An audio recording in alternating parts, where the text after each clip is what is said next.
पड़ता है। शिष्य भी सच्चा था, हमारे जैसा होता तो कोई कविता गढ़ के सुना देता।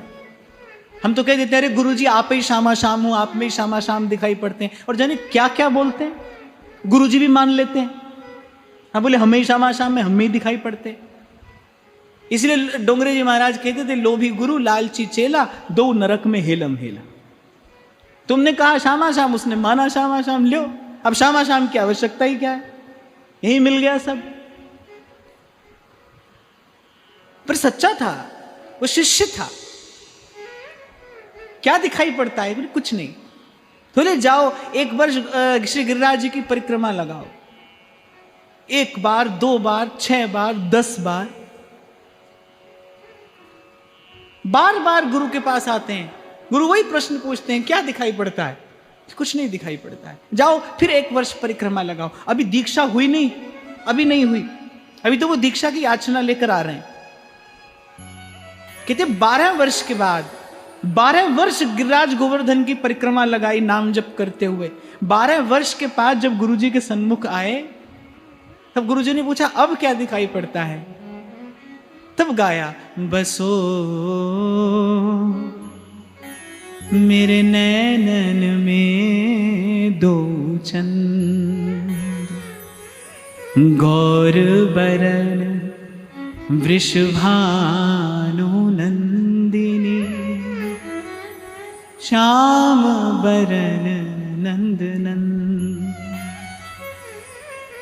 अब बताओ गुरुजी की गोद में साक्षात प्रियालाल का दर्शन हो रहा है, अब इसके बाद किस मंत्र और दीक्षा की आवश्यकता हुई। दीक्षा तो उसी दिन गुरु ने दे दी जिस दिन कहा। गुरु किसी को शिष्य माने बिना क्यों आज्ञा देने लगा। किसी को शिष्य बनाए बिना थोड़ी आज्ञा दी जाती है। गुरु यदि शिष्य स्वीकार नहीं करते तो आज्ञा क्यों देते कि जाओ 1 वर्ष परिक्रमा लगाओ। 12 वर्ष उनसे साधन कराया, नाम जप कराया, साधन कराया, और वो साधन, वो गुरु का संकल्प फलीभूत हुआ।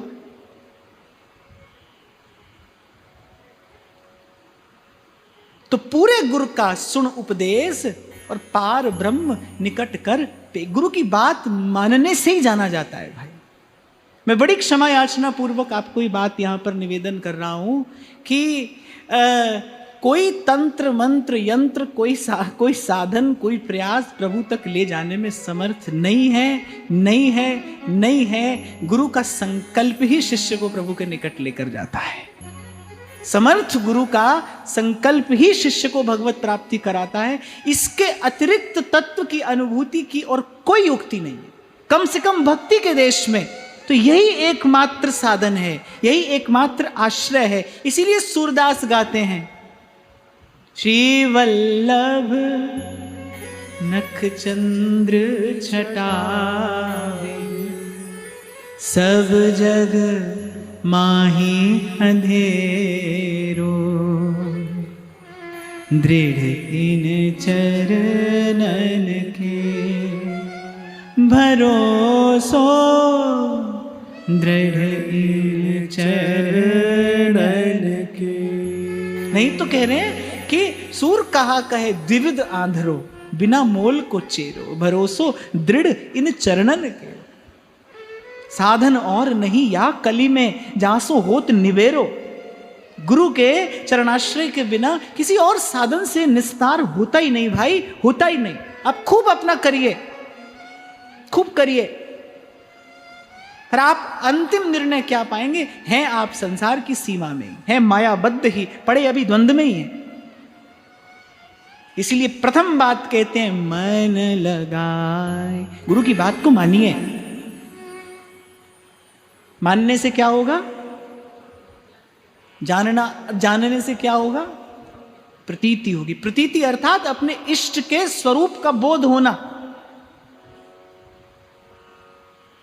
ये जो कभी कभी अन्य मार्गों पर हमारा मन फिसल जाता है, कभी इस देवी देवता की उपासना करने लगे, कभी यहां लग गए, कभी वहां लग गए, इसका कारण क्या है, प्रतीति का अभाव है।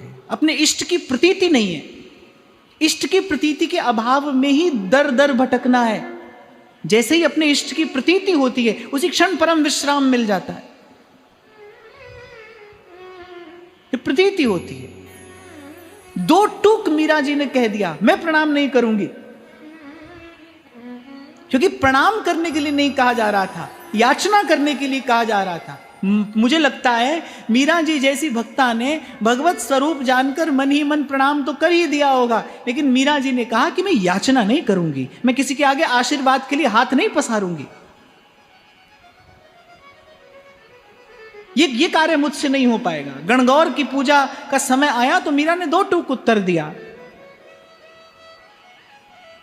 2 टूक उत्तर दिया कि मैं जानती हूं कि मेरा सौभाग्य अटल है, अमर है, मुझे अपने सौभाग्य की कामना के लिए किसी के द्वार पर भिक्षा याचना करने की आवश्यकता नहीं है। इसे कहते हैं प्रतीति, अपने इष्ट की प्रतीति। सूरदास जी की प्रतीति झलकती है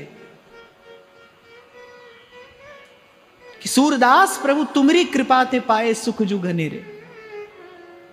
ये महाप्रभु के हृदय की प्रतीति ही तो है, जब महाप्रभु कह रहे रहो को काहू मन ही दिए, मेरे प्राणनाथ श्री श्यामा शपथ करूं तृण छिए। इसलिए उस दिन मैंने आपसे निवेदन किया कि भाई जो अपने आप को भक्त कहता है, जो अपने आप को भक्ति के मार्ग का साधक कहता है, उसे तो कम से कम किसी अन्य द्वार पर नहीं जाना चाहिए, याचना लेकर नहीं जाना चाहिए।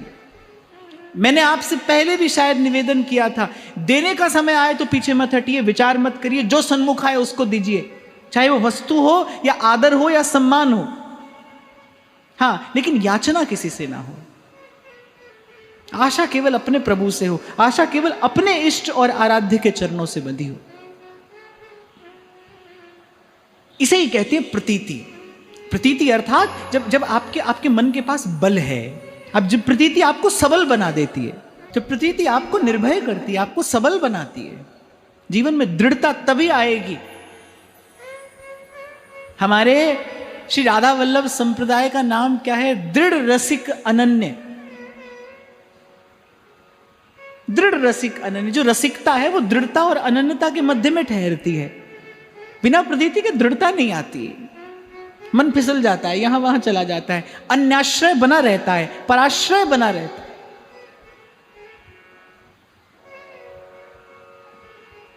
तो जब प्रतीति होगी और प्रतीति से युक्त प्रीति होगी, तब उस रस का आस्वादन होता है, तब चखता है वो मन, वो परम रस, वो अमृत फल चखता है, जब प्रतीति युक्त प्रीति होती। आप देखो, अंगद ने पैर जमा दिया, किसकी सभा में जमाया? रावण की सभा में। रावण कौन है? त्रिलोक विजेता है।